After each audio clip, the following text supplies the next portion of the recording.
जय श्री कृष्ण। राधे राधे। दोस्तों, आज मैं आपको अगहन मास में पड़ने वाले गुरुवार व्रत की या बृहस्पतिवार व्रत की कथा सुना रही हूँ। वीडियो अगर पसंद आती है तो प्लीज़ चैनल को लाइक और सब्सक्राइब जरूर कर दीजिएगा। श्री अगहन बृहस्पति व्रत या गुरुवार व्रत कथा या श्री महालक्ष्मी व्रत की कथा को सुनने और पढ़ने से समस्त दुख और दरिद्रता का नाश होता है। श्री महालक्ष्मी माँ की कृपा और सुख संपत्ति व ऐश्वर्य की प्राप्ति व्यक्ति को होती है और उसकी सभी मन की इच्छाएं भी पूरी होती है। भारतवर्ष के सौराष्ट्र देश में द्वापर युग की यह कहानी है। सौराष्ट्र में उस समय भद्रश्रवा नाम के राजा थे। वे बड़े पराक्रमी राजा थे। चारों वेद और 6 शास्त्र तथा 18 पुराणों का उन्हें ज्ञान था। उनकी रानी का नाम चंद्रिका था। रानी दिखने में सुंदर और सुलक्षणा थी तथा वह पतिव्रता थी। उन दोनों को 7 पुत्र तथा उसके बाद एक कन्या का वरदान मिला था। कन्या का नाम श्यामबाला था। एक बार महालक्ष्मी जी के मन में आया कि जाकर उस राजा के राज प्रसाद में रहे, अर्थात महल में रहे। इससे राजा को दुगनी धन दौलत की प्राप्ति होगी और वह इस धन दौलत से अपनी प्रजा को और भी अधिक सुख दे पाएगा। गरीब के घर अगर रहे और उसे धन दौलत प्राप्त हो तो वह स्वार्थी की तरह केवल अपने ऊपर ही खर्च करेगा। यह सोचकर माँ लक्ष्मी बूढ़ी ब्राह्मण स्त्री का रूप धारण किया और हाथ में लाठी लिए हुए लाठी के सहारे रानी के द्वार पर पहुंची। उन्होंने बूढ़ी औरत का रूप धारण किया था। उनके चेहरे पर देवी का तेज था। उन्हें देखते ही एक दासी सामने आई। उसने इनका नाम धाम काम धर्म पूछ डाला। वृद्ध ब्राह्मणी का रूप धारित माता ने कहा, बालिके, मेरा नाम कमला है।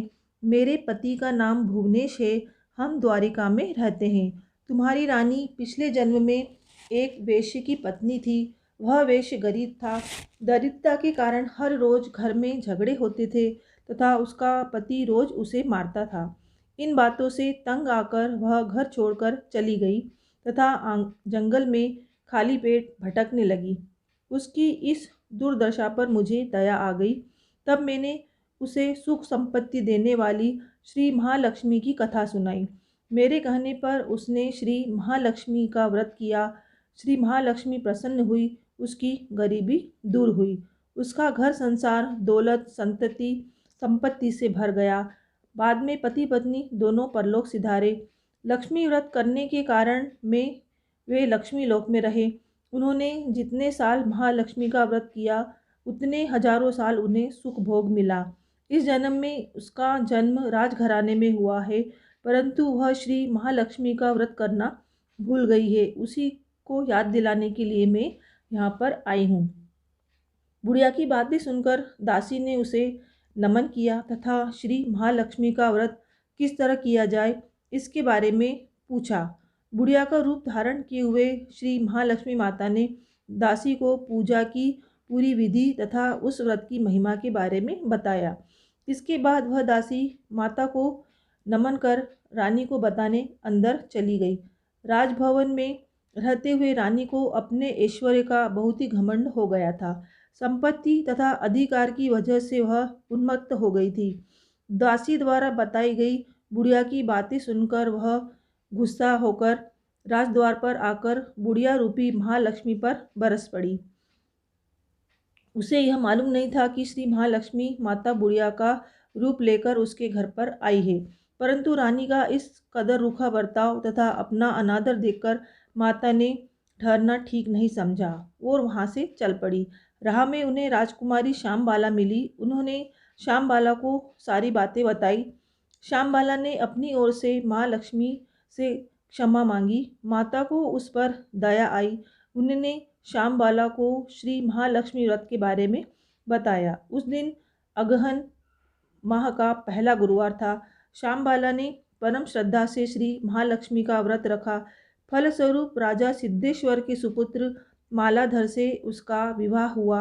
वह धन दौलत ऐश्वर्य वैभव से मालामाल हो गई। पति के साथ ससुराल में आनंद से वह दिन बिताने लगी। इधर श्री महालक्ष्मी का रानी पर प्रकोप हुआ, जिसके कारण राजा भद्रश्रवा का राज्य एवं राज कारोबार सब कुछ नष्ट हो गया। यहाँ तक कि उनको खाने के भी लाले पड़ गए। ऐसी हालत में एक दिन रानी ने राजा से निवेदन किया, हमारा दामाद इतना बड़ा राजा है, धनवान है, क्यों न उसके पास हम चले जाएं, अपना हाल उन्हें बताएं, वह जरूर हमारी सहायता करेंगे। इस बात पर राजा भद्रश्रवा दामाद के पास रवाना हुए। राज्य में पहुंचकर एक तालाब के किनारे थोड़ी देर वह विश्राम के लिए ठहरे। तालाब से पानी लेने आते जाते दासियों ने उन्हें देखा। उन्होंने विनम्रता से उनकी पूछताछ की।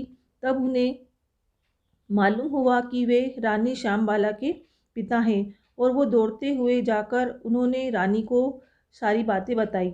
रानी ने दासी के हाथ राज परिधान बेचकर बड़े ठाट से उनका स्वागत तथा आदर सत्कार किया, उन्हें भोजन करवाया। जब वे लौटने लगे तो सोने की महरों से उनको एक घड़ा भरकर दिया।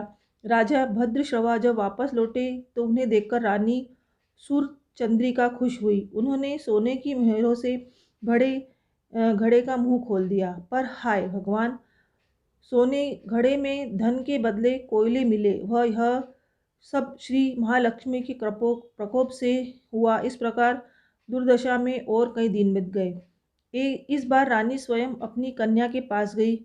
वह दिन अघन माह का अंतिम गुरुवार था। श्यामबाला ने श्री महालक्ष्मी का व्रत किया, पूजा अपनी माता से भी व्रत करवाया। इसके बाद रानी अपने घर आई। श्री महालक्ष्मी का व्रत रखने पर उसे फिर से अपना राजपाट, धन दौलत व ऐश्वर्य की प्राप्ति हुई। वह फिर से सुख शांति व आनंदमय जीवन बिताने लगी। कुछ दिनों बाद राजकन्या श्यामबाला अपने पिता के घर आई। उसे अपने घर देखकर सूरत चंद्रिका को पुरानी बातें याद आई। यह कि श्यामबाला ने अपने पिता को घड़ा भरकर कोयला दिया था और उसे तो कुछ भी नहीं दिया था। इसी कारण श्यामबाला को पिता के घर आने पर उसका कोई आदर आतिथ्य नहीं हुआ, बल्कि अनादर ही हुआ। पर उसने इस बात का बुरा नहीं माना। अपने घर लौटते समय अब उसने पिता के घर से थोड़ा नमक ले लिया। अपने घर लौटने पर उसके पति ने पूछा, अपने मायके से क्या लाई हो? इस पर उसने जवाब दिया, वहाँ का सार लाई हूँ। पति ने पूछा, इसका क्या मतलब हुआ? श्यामबाला ने कहा, थोड़ा धीरज रखो, सब मालूम हो जाएगा। उस दिन श्यामबाला ने सारा भोजन नमक डाले बिना बनाया और परोस दिया। पति ने खाना चखा। सारा खाना नमक बिना था, इसलिए स्वाद न आया। फिर श्यामबाला ने थाली में नमक डाला, इससे सारा भोजन स्वादिष्ट लगने लगा। तब श्यामबाला ने पति से कहा, यही है वह मायके से लाया हुआ सार। पति को उसकी बात सही लगी। फिर वह दोनों हंसी मजाक करते हुए भोजन करने लगे। कहा गया है कि इस तरह जो भी श्रद्धा भाव से श्री महालक्ष्मी की पूजा करे, उसे माता की कृपा प्राप्त होती है, सुख संपत्ति शांति प्राप्त होती है, उसकी सभी मनोकामनाएं पूरी होती है।